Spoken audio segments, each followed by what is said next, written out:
Ghana has been deprived of over 700 million Ghana cedis as Presidential Task Force uncovers massive fraud between companies and customs officials at bonded warehouses. Is giving them a deadline, which is going to be the end of November 2013, to come forward and to pay the duties and other fees that they should have paid to the state, which they have not.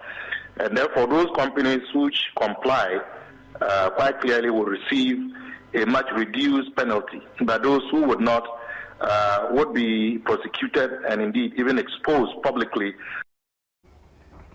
As we give you details on how the fraud is perpetrated, we'll put the operations of bonded warehouses into critical scrutiny and explore ways of ending the leakages. This is today's big story.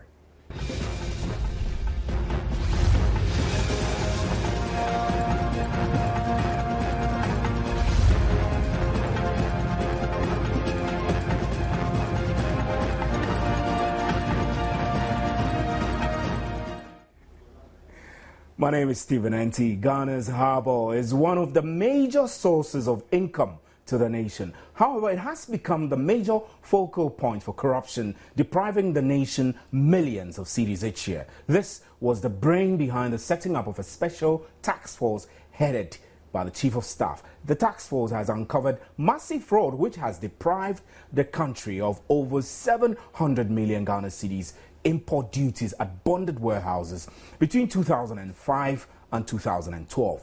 Some of the major corporates cited in the report are the United Steel Company Limited, Hippo Group of Companies, Eurofoods, Trusty Foods and Movale Company Limited. Others are B5 Plus Limited, CCTC Ghana Limited and Dry Food Company Limited. Some state agencies such as the Electricity Company of Ghana, Tema Oil Refinery and the Ministry of Communications have also been implicated in the report. Joy News sources say the companies evaded import duties with connivances from officials of the Customs Division of the Ghana Revenue Authority. The imports, our sources say, are often kept in bonded warehouses manned by customs officials. The companies are supposed to pay duties before clearing them. Sources close to the task force, however, say the company succeeded in compromising customs officials and cleared the goods without paying a peswa to the state.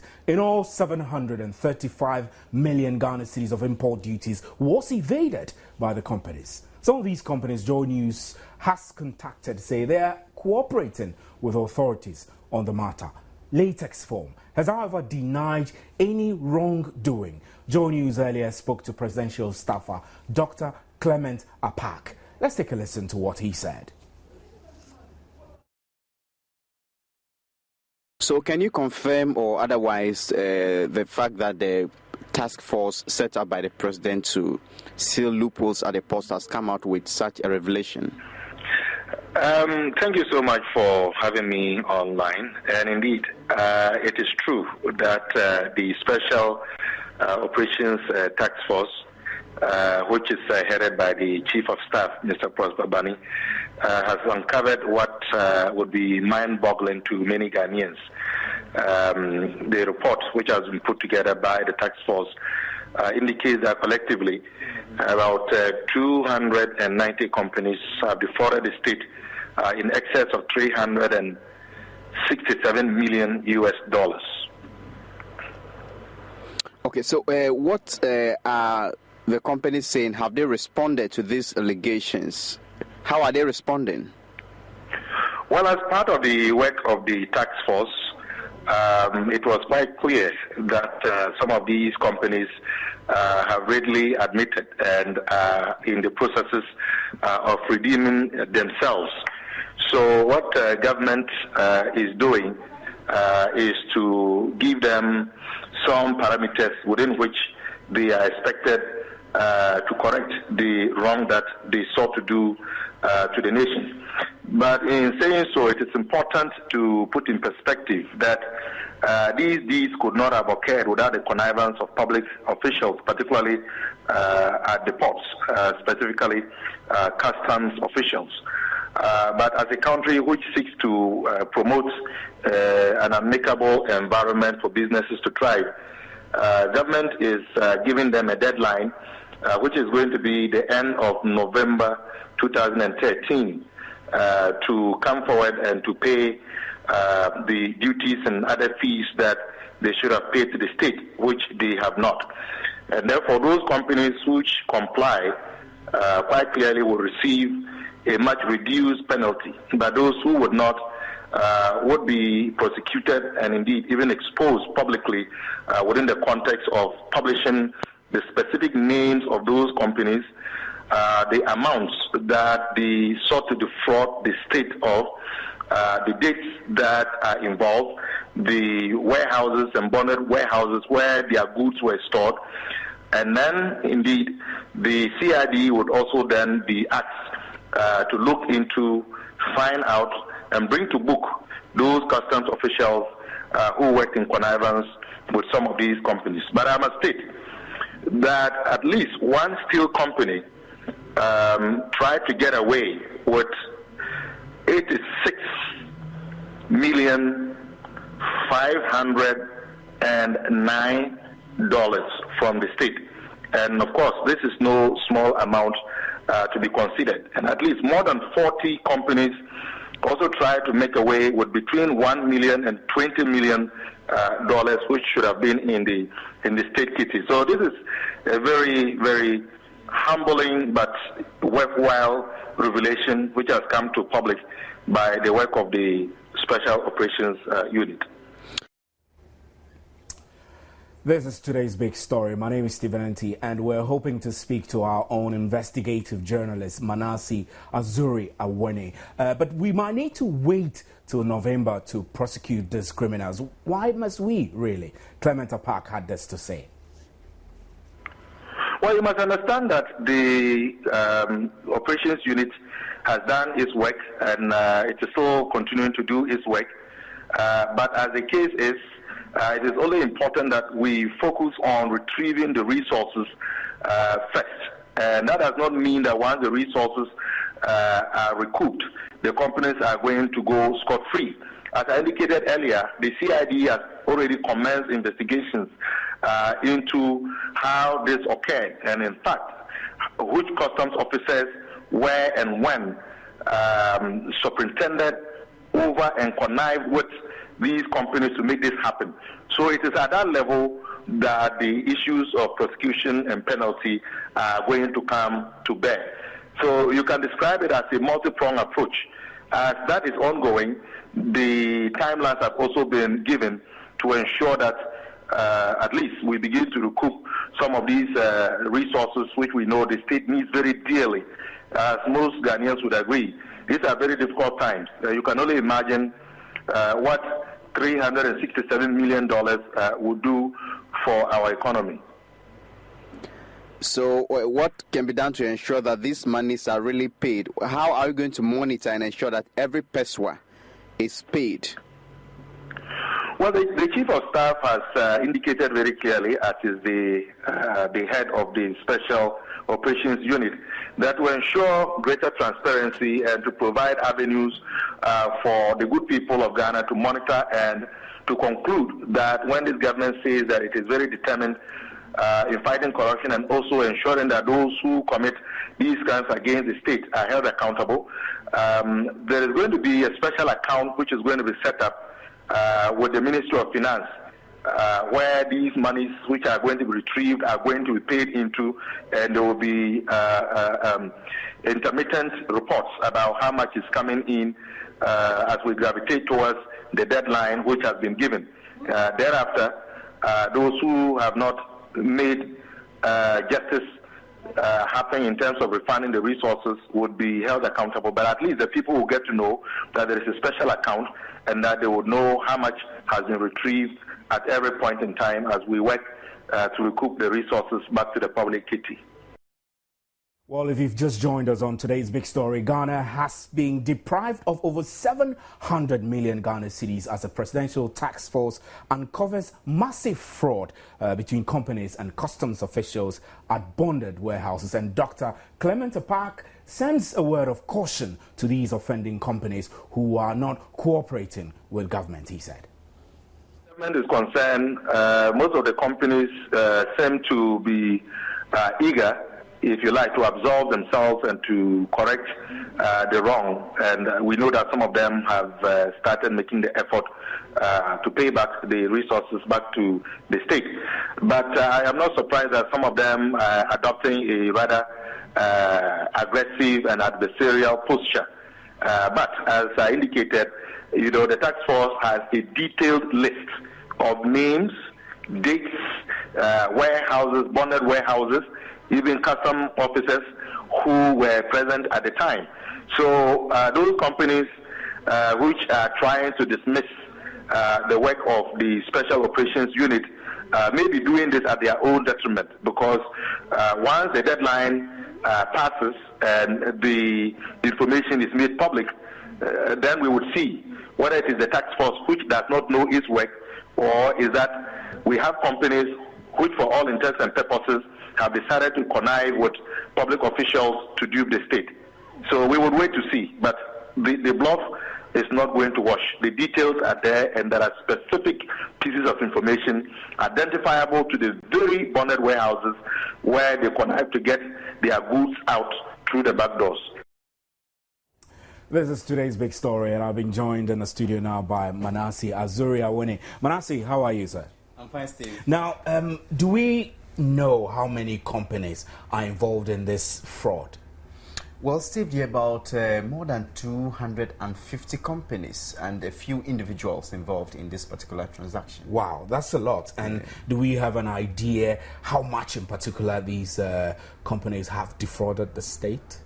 Well, the exact amount is about 735 million Ghana cedis. Yeah, but we have individual companies that one steel company alone has about 86 million. We have 148 million. And so you have others to below 1 million in that order. And I must also say that these are companies that cut across all sectors of the business industry. You have companies that are the manufacturing side, you have automobile companies, you have latex foam and other companies. So we tried speaking to some of them actually, and some said for now they are trying to work with authorities. When we speak to Silver Star Automobile, for instance, they have been cited in it, and they said they are working with authorities to resolve the issues, and that's what they can say for now. But we also spoke to companies such as the latex foam, and they have said they have their documents to prove that they don't owe us the report is alleging, so they are going to face this particular task force and ensure that the trash issues up. You have been following the issue. Did you find out, I mean, in your interaction with sources, were you able to establish exactly how this happened? Well, Steve, what happens is that there's this arrangement between government and these companies that when they import their goods and it is not yet time for, or they don't have the money to clear these goods, there's this arrangement to put the goods in bonded warehouses. And I must say, not all the warehouses belong to government. Some of them are actually for these companies and are in the premises of the companies. But what happens is that the SEPS, or the Customs Division of the Ghana Revenue Authority, take or get officials to man these warehouses. And so after declaring your goods at the harbour, you have SEPS officials at the warehouse. And so even though they are your goods, you have to pay before you are able to clear these goods from these warehouses, both the government and then the private warehouses.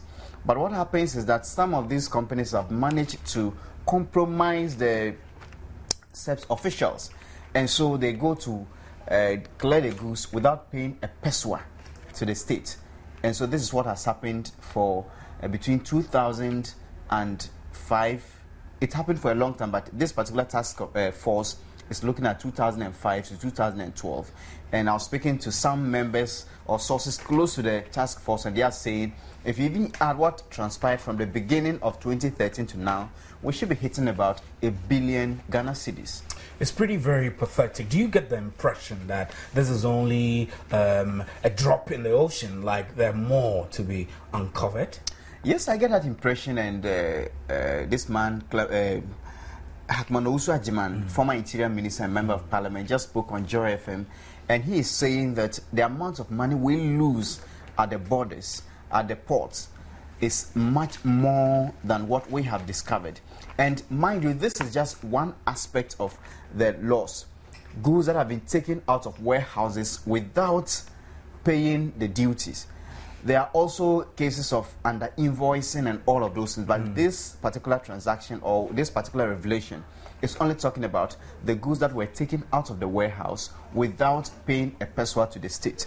And if you look at the one company just called me. Manasi, I'm joined on the line by Hackman Osei Ajimine. I will take him. Good evening, sir. Good evening, man. Now, the recent revelations have raised questions about the operation of bonded warehouses and the tendency that their operation could be breeding corruption. A former Foreign Affairs Minister, you have strong views on how warehouses related corruption can be stopped. Tell me what you make of these revelations to start with.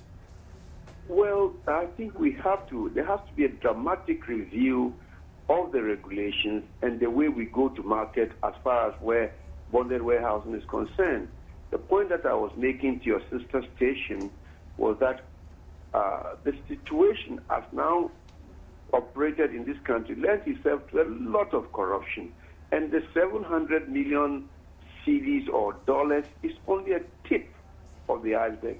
I believe that the money we lose maybe in a month and not in 7 years.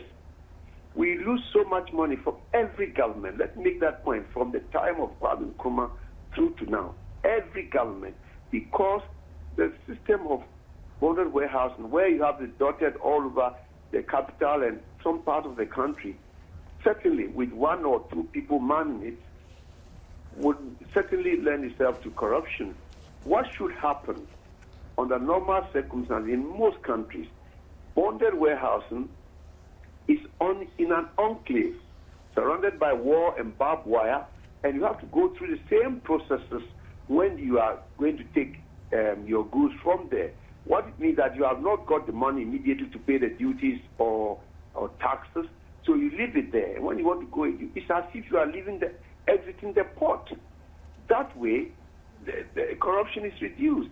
But I tell you, the number of my own experience is that what they are saying is just a minuscule part of it. Right, major organizations are doing that, and it's the amount lost to the state is unimaginable. So also, you have said that we need a review and a critical review of the operations of bonded warehouses. Is this to suggest that you think there is something fundamentally wrong with the operations of these warehouses? Yes, sir, because you see, elsewhere, I think that in Accra, without knowing, you have more than 50, 60 bonded warehouses dotted across the capital. And so, therefore, you can only put an officer or two from customs there. And customs, you know as well as I do, is one of the places for extreme corruption in this society. So if you put the people there, they will be compromised. And especially those who have nothing to lose with this country. You know what I mean? I don't want to be too specific about that. So what I'm saying, the point that I'm saying that if we have to do bonded warehousing, let us get an enclave, like the free zone enclave, wall it, put things there, and then you exit with your goods just as you are now leaving the port fresh. So you do the scanning and everything done there, and not as if you take it from the port, you go and put it in somebody's warehouse or your own warehouse, lock it, and give one padlock key to the customs officer and one to yourself. And then the two of you are the ones who are operating the system. Anything is possible there. Yo, and so, what the government has discovered now, I think, is a very, very minute portion of what is being lost to the state. That's what the point I was making. So beyond this, I mean, beyond the suggestion of perhaps creating a kind of free zones enclave and putting all the bonded warehouses together, are there other practical solutions you think that could be employed by governments to address this? In the very short run, the extra keys to the warehouses must be kept, bonded warehouse must be kept not by individual customs officers, but at the headquarters where there's a unit, so that if you want to clear your thing, you go there and they select 2 or 3 officers with you to go through the process. So then it means that every time you go, it will be a different officer. So it becomes a bit difficult. Even though you can corrupt them, it's a bit more difficult to corrupt them for the time being. But ultimately, the ideal situation is that there should be no bonded warehouse outside of the enclave, because if you do it, the people will be compromised. And you know that human nature, the way it is, being compromised is the easiest of things that happens in the human society. So therefore, for now, they should have a system where the keys are not kept with an individual, but kept with the institution, customs headquarters, and when you are ready to go, they take a senior officer plus 1 or 2 junior officers to go with you, and then you take the thing out. Otherwise, the system of bonded warehousing being outside of the government bonded warehouse, outside of the port, should be discontinued, because we are losing too much resources to the state, too much funds from there. Thank you very much, Hackman Osei Agyemang, as former Foreign Affairs Minister and Member of Parliament. So, Manasseh, we were discussing the specifics of how this happened, and you've given us quite a couple of examples. And I also raised the issue that this could be just a drop in the ocean, like Hackman suggested, and you confirmed that. What do you think, moving on as a journalist, what do you think should be the practical solutions? He has mentioned putting all these bonded warehouses in a free zone enclave, for example, and pulling a wall around it, and then also in the short term, keeping the keys to the private bonded warehouses. I mean, are these solutions practical? Yes, I think it is practical, because what is happening now, and one of the main reasons, this is the report, and when you go through this, you realize that a lot of these companies have their own warehouses. And so if you take multimedia, we have our own warehouse. So we go to the harbour, bring the goods, and then come and put it here. And so if we want to, we have a customs officer here with us. And so if we want to compromise, it's so easy. But as he's saying, if we have it somewhere and then you'd have to go through a number of processes to get these goods cleared, you'll be able to ensure that it may not be 100% corruption free. But I think it will go a long way to reduce this, because some of the companies are contesting. But I have to give you one practical example. One state institution which was mentioned called and said, we stopped going to these bonded warehouses since 2009. I said, okay, this report started in 2005. And so he said, can you give me some details? I mentioned the details, and the report is so clear. I think they worked with GCNet, and they got every detail. So I mentioned about 3 of their transactions. He called a few minutes later and said they confirmed they are going to pay. And so there's a clear case of things not being done in the right way, and the systems are there to track. But I think we need a lot of political will to actually sanction people who involve themselves in some of these things, so that going forward, people will be deterred, because it is said that he who does not punish crime commands it to be done. But I mean, is it only political will we need? I mean, you did thorough investigations about the JIDA, and some of your findings were just confirmed in the report. And RLG, for example, RLG's chief executive was voted as the Club 100 despite all these allegations. You must be cringing when you hear such things. Well, I will not comment on that. So, I mean, what other things did you pick up in this report that could be of interest to our audience? Well, the most interesting part is that we are not only talking about private companies, but state institutions as well. The defunct Ghana Telecom is also cited there. We have the Electricity Company of Ghana. we have the Ministry of Communications, we have the Tema Oil Refinery, and some state institutions that have also been cited here. So I'm just imagining how a state institution would shortchange another state institution. And that's interesting. That's very, very, very sad. And one of the things that it's also critical is the attitude of the citizens in reporting corrupt practices. I mean, indirectly engage in corrupt practices and it doesn't get reported. Well, I have been fighting a war with some of my Facebook followers, and my stand is simple. When something like this happens, we look up to someone else to act. We look up to the government, we look up to the president, but we are all witnesses to some of these things.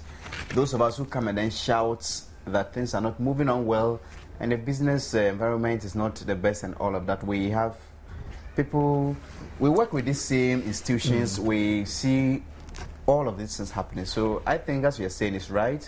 We must all work together if you want to build the Ghana we all want to live in. We must all work together. Thank you very much. Manasseh Azuri-Awuni is our investigative journalist who is with us here in the multimedia group. So what is government doing to recover the money from these companies? I'm joined on the line now by Dr. Clement Apak. It's great to have you, sir, online.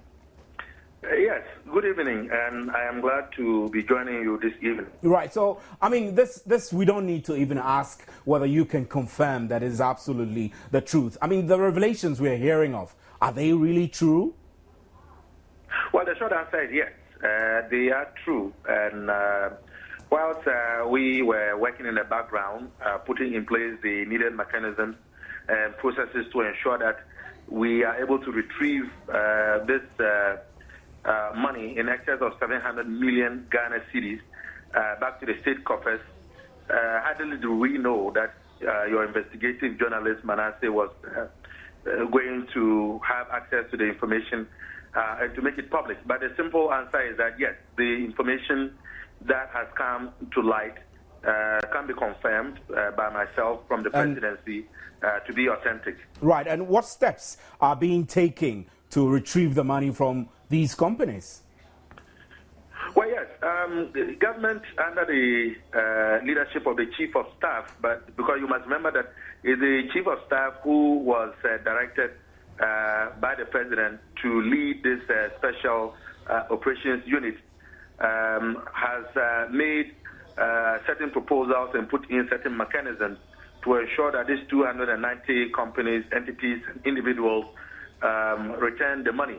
Now, one of the processes involve a deadline, which is the end of November, where the said companies cited as having connived with customs officers to defraud the state are expected to pay the monies that they owe to the state into a special account, which is in the process of being created by the Ministry of Finance. This is to allow for monitoring and indeed public accountability. The second option, of course, is that those customs officers who connive with the companies to facilitate this fraud, which has been discovered, are also brought to book. So Dr. CID has been very busy working on that aspect as well. Dr. Park, are there timelines? I mean, we are keen on timelines. I mean, if the individuals are to return the money or the money to be retrieved, are there specific timelines? I was making the point that government is giving these companies up to the end of November to correct the evil that they try to perpetrate on the good people of Ghana. Those companies that will do that, some of them have already indicated that they are going to do just that, would suffer a penalty and some consequences, but not as severe. Those which will refuse or would fail to do the right thing by the end of November, quite clearly would be processed for prosecution, and they would also be publicly outed and shamed. We would publish the companies, the amounts that they have defrauded the state up to, the bonded warehouses where those fraudulent activities took place, the dates, and even the customs officers who were on duty when these occurrences took place. So government is very serious about taking action on this matter. Just one more example of the serious fight against corruption and the tendency to defraud the state. Right, Dr. Park, we spoke to Hackman Owusu-Agyemang earlier, and one of the practical solutions he recommended was that bonded warehouses should be put in a kind of a free zones enclave and walled so that, you know, they're not scattered all across the country to make it easy for corrupt practices. Is this feasible? Oh, yes. In fact, whilst the report that has come out, knowing fully well that we are not intended for it to come out at this point, also indicates that some work has been going on in the background. So government is not just interested in retrieving the money and holding those who should be held accountable, but the conversation has already begun on how to put in place mechanisms to ensure that this doesn't happen. And definitely one of the options is to ensure that we have a much more controlled environment within which we can have these bonded warehouses and even look at the type of personnel that we put there in terms of their numbers and perhaps even a mixture of persons drawn from different security agencies, and maybe a formula of rotation that will make it impossible for officials to be compromised. So there is some work that is being done in the background as to how we can get some solution to this problem, which has been with us for some time. But luckily for us, this special operations unit has been able to uncover it, and it will be resolved in the interest of the nation. Thank you very much. Dr. Clement Apak is presidential staffer speaking to us there on telephone. My name is Stephen Enti, and this is today's big story. We'll be right back with Joy News Interactive.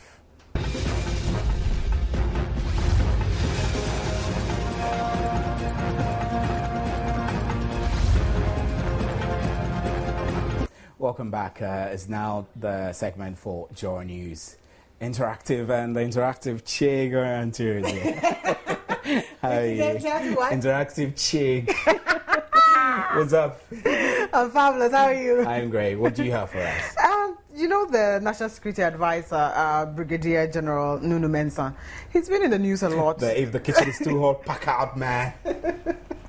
Peace and cake, man. So he says if the kitchen is too hot, get out of it. But we're not talking about what he's been saying. We're talking about his position per se as a National Security Advisor. And today we want to find out whether that position should transcend, political colors. As in, in the USA, for instance, whether you are Republican or a Democrat, once you are the National Security Advisor, you can actually stay if any other party comes into power. So we're trying to ask, within the Ghanaian context, should we look at him in a very political way, or we should be apolitical about that? All right, people are talking about it, so we're also talking about it. Welcome to JN Interactive. My name is Marian Toure.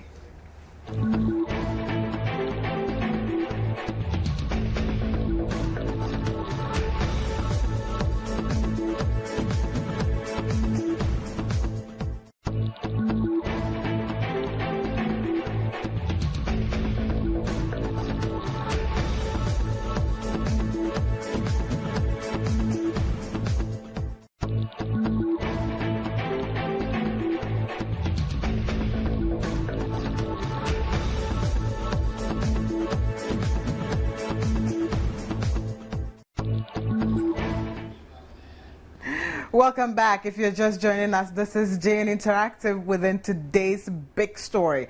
And my name, as always, is Marian Toure. Today we're looking at the NSA, the National Security Advisor, not the man, Brigadier General Nunu Mensah himself, but we're looking at the position, that title, whether it should actually transcend, political, colors. At this particular moment, I'd like to announce all the social media tools that you need to get in touch with the show, and then we can continue. If you're enjoying news, you can find us joynews.com, facebook.com/joynews on TV. Like our page and comment on everything that we post there, and we'll share it with the rest of the world. If you are tweeting to us, please use JN Interactive GH. That is our handle, and use JN Interactive GH as the hashtag to send all your tweets to Joy News on TV. I tweet at MN Toure, and if you're sending us an email, please send it to joynews@multitvworld.com. And our WhatsApp number, which we're using, which is now the permanent one, is 0260 518-801. So remember that and send all your comments to that particular number so that we can share it with the rest of the world.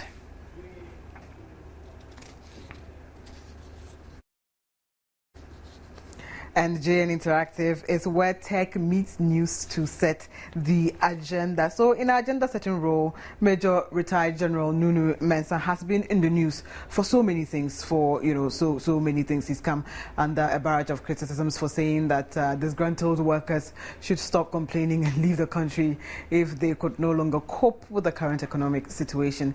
He's also, accused the opposition MPP of being behind agitations on the labor front purposefully to destabilize the John Mahama administration. But today on GN Interactive, we are looking at security in a wider context, national security and then also politics. In the U.S., for instance, as I was talking to Steve before, the National Security Advisor is still able to serve even where there is a new president. So whether you're a Democratic president or Republican, the same National Security Advisor, is able to stay.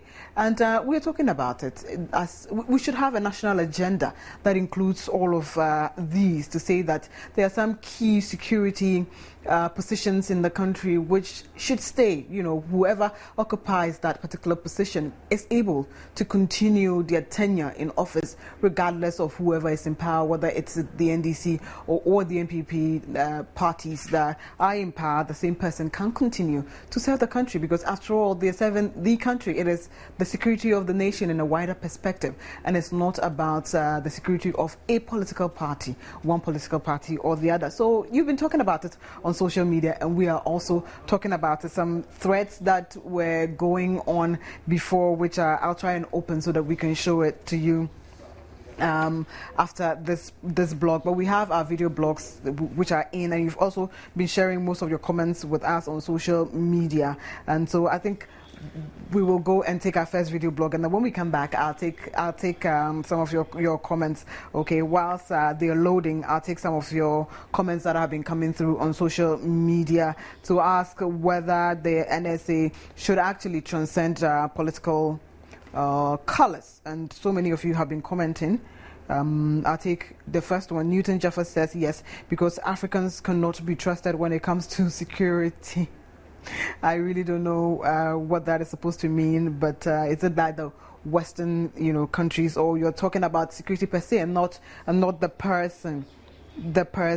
So Isa says, Isa had a problem with me yesterday for pronouncing his name wrongly, and so I'll just use Isa. Isa says, actually, it is very sad for the NSA to wear political pass. Neverson Badin says, I think in Ghana we can do that because every new government, we can. I'm hoping you're saying we cannot do that because every new government tries to impose himself so much on security so they can gain total control over the country. So you mean we cannot do that? Baba Musa Tamale says the kind of vindictive politics we do in this country would not make it possible for such practice to take place in Ghana now. And some of you're complaining about your multi-TV channels getting scrambled. We will try as much as possible to give you the number. Emmanuel Wilson says, I think National Security Advisors should be appointed by the military. So we will speak to Emmanuel Sowate, who is on the line at this particular moment because he has to go away. So I'll speak to him now before we go on and take our video blogs. Emmanuel Sowate, security analyst, is on the phone now. Good evening, Emmanuel, and welcome. Good evening, madam. Good evening to your viewers. How are you doing today? By the Lord's grace, doing well. Okay, we are looking at the NSA, not the person, but the position in the wider context of security in this country. And we are asking, ideally, it will be ideal that whoever heads that, department would not have any political, colors, so we are asking that should there be a political appointee? Yeah, once again, thank you so much. I want to let us rethink about your premise that ideally they shouldn't be political. I think that even in the matured and developed democracies, even the United States and even Britain, I'm sure that the U.S. in particular, although of course, Gates, transited from Bush to Obama, I still think that presidents are comfortable with people who are professional, but also who not necessarily sympathetic to the cause of a political persuasion, but at least not against it. So I think that you're going to have that challenge, not only within the national security and the position of the national security coordinator, but even you can talk about the police, you can talk about the military, the service chief and the chief of defense staff. You can talk about those in charge of the research department of foreign affairs and the DNI. It is true that people would want to work with those who at least not be against their political cause. But that brings in the issue of regime security and state security or national security. Very often, or all too often, you realize that transitional democracies and presidents in those institutions and security chiefs struggle in terms of owing allegiance to the state and being firm to that, even if that means undermining the political agenda of ruling party. You find service chief, intelligence chief struggling with that. I'll give you an example. For example, if the president wants the police or the intelligence community to tap the phone lines of a leading opposition member or to try and harass a leading opposition figure, not because the criticism of that from that opposition leader is not good for national security or national development, but just because the president does not feel comfortable about the utterances of the opposition party, for example, around corruption, which might be genuine. And so you have the police chief struggling, you have the intelligence chief struggling. But I think that the trick here is that as we develop, individuals should realize that the state security should supersede regime security, and that the civil society and media will support them. So, for example, if the IGP is sure, or for example, if a commissioner of police or a deputy commissioner of police or assistant commissioner of police who has the potential of becoming an IGP is sure that, for example, the police council will protect him, or when it comes to the national security coordinator, they know that at least you have a vibrant civil society and media that understand issues of security and will protect him or her. I think that they will be better positioned and more bold to be very professional and neutral. In other words, or to put it in succinct terms, it is two things: civil society, media, other actors supporting those positions, i.e., National Security Coordinator, IGP, GDF, the intelligence chief, and the other side, the intelligence chief, the security coordinator, knowing that there is a line that he does not have to cross, that he places the state security over regime security. They will say that, they will read and say that, I owe allegiance to the Ghanaian state. But when it comes to the craft, oftentimes they are found wanting. The good news is that as Ghana is developing, we are seeing indicators of service chiefs and security coordinators trying to be professional, but I think that they can do much more than we currently see. But should we put comfort over national security? In the case when you were talking, you were saying that perhaps someone would be more comfortable with one than the other. And so they will feel that if there are some things, let's take the US for instance, and Britain, when they were going to war, for instance, they had to go and convince them to say, okay, this is what we have seen and we have to go to war. Should we put that comfort that we want over the needs of the country? No, you see, those challenges are going to be there. Once again, that's why I was trying to allude to the fact that if you have a robust and strong civil society and media, then hopefully they will be apolitical and then put the interests of the ordinary people, over particular political orientations and beliefs and interests. And if that is done, yes, you might have the security coordinator struggling, or you might have the security advisor struggling with the president. But ultimately, if they are sure that what they are doing is right, and civil society and media will support them, I think they are better emboldened. The other side is, of course, politicians would always want people they can easily manipulate. And so they want to appoint people that are very amenable to their whims and caprices. But I think that people, when they are appointed on merit, should also know that your legacy counts a lot. So even if you are appointed by a president, you should know that your ultimate responsibility to the people of Ghana And that brings me to my other issue, that your best and your most valuable assets are your human resources that you need to protect and you need to respect. And I think that if we understand that, we would know that whatever we do in the short, medium, and long term, as individuals holding positions of National Security Coordinator, IGP, Chief of Defense Staff, or even Minister of Health, everything we do should be in furtherance of human security. Okay, but before you go, finally, do we, let's say, as a country, need both a national security advisor and a national security coordinator? Is this not some form of duplication? Oh, I thought you were rather going to talk about Minister for National Security. I think that Minister for National Security, for me, will be good, because then they are easily held accountable by Parliament. And I really want the Parliamentary Select Committee and Defense and Interior. They are trying, but I think they can do more in terms of holding service chiefs accountable and asking very strong questions about how security coordinators operate. And it's easier if the person is a minister, in my view. Okay. Thank you so much for sharing these insights, Emmanuel. And that was Emmanuel Sowate, a security analyst who was sharing some insights into whether or not the NSA, National Security Advisor, should be apolitical or not. So we'll go and take our first video blog, and that was the first question we asked, whether your thoughts on whether the National Security Advisor should be apolitical. We'll take our first video blog. Yes, I think so. No, because when one gets used to some system, he manipulates it, you know.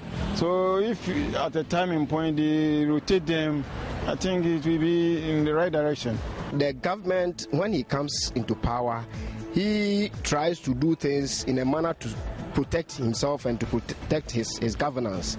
And so he would have to choose somebody he confides in as far as security issues are concerned. So that one, yes, any government comes, he should be able to determine who should be his security advisor. It's in order. I wish he's maintained, because the way he projected what is happening yesterday, I fully backed him. See, what I realize is most of us are, I wouldn't call it selfish, but they don't know what they are. What is strike? When you don't do your work well, why do you blame it that strike will let you be okay? That if you sit down and work hard, the money will come by itself. But always you say we are boring, we are boring, we are boring. What do you do with your hours, the time hours? You don't sit down. You always see, especially those in the ministries, they are doing their own business, going up and down, doing nothing.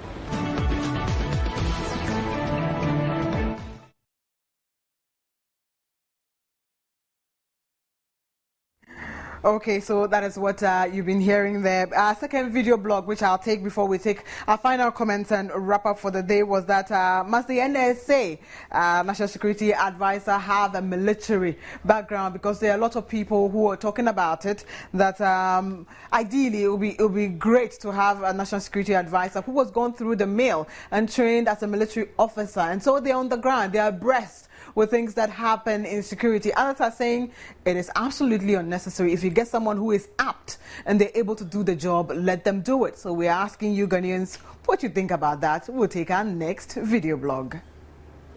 When you talk of security, well, I think you should go with the military or the police, because they have more in-depth knowledge, yes, about the whole thing. Because if you take somebody like me, maybe I'm a security officer, I've had the basic training of, security, but not into details when it comes to maybe weapon handling or that sort of thing, So I think it should be somebody with the military or police background. The whole thing for me, I see it like it has to do with intellect and intelligence. I mean the intellectual and the intelligence, because for me I don't see it necessarily being a security personnel, a police personnel or a military personnel or somebody. But if you are somebody who has the intellect and you have the intelligence, because the whole thing is about intelligence, you should be able to reach out to people's conscience, reach out to people's hearts and stuff. So that is the way I see it. It must be the military, because the military, they are well equipped, they know that kind of stuff, they are into the security in our nation, so you have to maintain them. You have to release our army. He was appointed due to his intelligence. Due to his intelligence, he was appointed. But if we could get somebody of his caliber, and he is appointed, I don't give a damn.